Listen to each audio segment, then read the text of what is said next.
ตาการลูดล้อยังไม่ได้កិច្ចសន្យារបស់ពួកយើងទៀតផុតកំណត់ហើយថ្ងៃនេះអ្នកមកទីរួមខេត្តមួយជាងពួកយើងធ្វើកិច្ចសន្យាបន្តលោកប្រធានវាងគុណភាពឆ្នាំនេះល្អលូជីឡូមួយជីនពិតជាសំខាន់របស់បងប្អូនចិនហ្វូគួយខ្ញុំជឿអញ្ចឹងចុះខ្ញុំក៏សប្បុរសដែរ1គីឡូបន្ថែម5កាក់0.5យន់ទៀតលោកប្រធានវាងសម្រាប់ចិត្តសម្រាប់ល្អណាស់ចុះបងអូនហ្វូគួយខានស្អែកមកក្រុមហ៊ុនខ្ញុំពួកយើងចុះកិច្ចសន្យាតែម្ដងបាទខានស្អែកជួបគ្នាជំរាបសួរបងប្អូនចង់ញ៉ាំបុកល្ហុងឆ្ងាញ់ទេសេលីហ្វីណាបុកល្ហុងឆ្ងាញ់មានលក់បុកល្ហុងមីឆាបុកមីនិងភេសជ្ជៈគ្រប់ប្រភេទបងប្រុសឲ្យរងចាំយូរហើយរបស់ទាំងអស់សុទ្ធតែរៀបចំតាមតម្រូវការរបស់បងប្រុសជ្រើសរើសយ៉ាងពិសេសសម្រាប់បងអញ្ចឹងរំខានថៅកែក៏ហើយត្រូវតែធានាទាំងគុណភាពរបស់អគ្គិសនីត្រូវតែប្រើប្រាស់ចរន្តអគ្គិសនីទាបដែលត្រឹមត្រូវតាមបទដ្ឋានឲ្យតែអាចព្រមាននិងទប់ស្កាត់បានគឺបានហើយដាច់ខាតមិនត្រូវឲ្យគ្រោះថ្នាក់បានសញ្ញាព្រមាននិងកាមេរ៉ាសុវត្ថិភាពក៏ត្រូវតែបំពាក់ឲ្យបានត្រឹមត្រូវដែរបាទល្អស្អីទៅខ្ញុំនេះបំណងល្អជួយរំលឹកឯងឲ្យឯងឈប់ទៅយករបស់ហ្វូគួយទៀតមិនក៏ឯងដើរខំមនុស្សពីវាពីកាលអញ្ចឹងសម្ដីអាប់អូនវេនិយាយមិនខុសទេណាអ៊ីងហួរកូនប្រុសពើឯងចិត្តដណ្ដឹងប្រពន្ធហើយឯងដើរលោឡាអញ្ចឹងមិនខ្លាចគេស៊ើបសួរទេតើមានកូនក្រមុំគ្រួសារល្អណាស់ហ៊ានរៀបការជោគផ្ទះឯងនោះជ្រុញ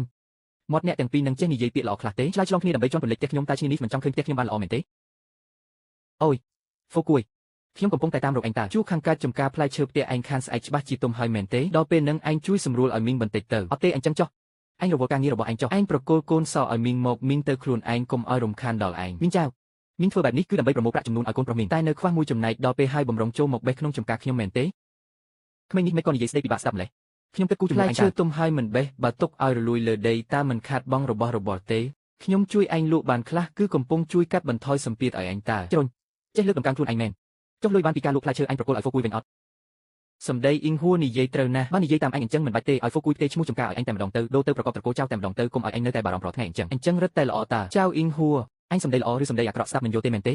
ស្បែកមុខឯងក្រាស់ចិត្តស្មើកំផែងក្រុងហើយខ្ញុំមិនខ្វល់ទេយ៉ាងណាក៏ដោយខានស្អែកខ្ញុំនឹងនាំបងប្អូនស្រីប៉ុន្មានអ្នកចូលទៅបេះផ្លែឈើស្រកានាភ្លើងពួកយើងបេះបានប៉ុន្មានឯងហាមយកលុយហើយត្រូវតែញឹមស្វាគមន៍ហាមធ្វើមុខក្រញើ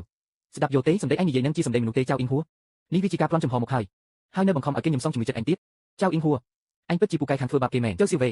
មិនក៏កន្លែងណាក៏មានអញដែរបើអញមិននិយាយគ្មាននរណាចាត់ទុកឯងជាមនុស្សទេបានហើយ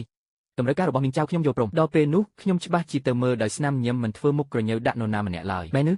នេះជាសម្ដីចេញពីមាត់ឯងផ្ទាល់ណាឃើញទេហ្វូគួយស្និទ្ធស្នាលជាមួយមីងម្នាក់នេះណាខ្ញុំទៅចំការគេហៅថាទៅលេងតើខ្ញុំមើលទៅពួកឯងគឺឈ្នានេះសោះហ្វូគួយឯងឲ្យគាត់ចូលចំការឯងវង្វេងហើយមែនទេគាត់ចូលទៅមួយជើងអាចកោះដេកជំរៅ3ធ្នប់បាត់ទៅហើយមិនអាចការពាររួចទេណាចៅស៊ីវេមាត់ឯងគ្មានសម្ដីមនុស្សសោះមែនទេពូស៊ីវេកុំបារម្ភ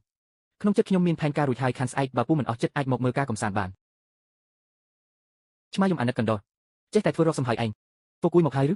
ចៅអ៊ីងហួរស្រីម្នាក់នោះ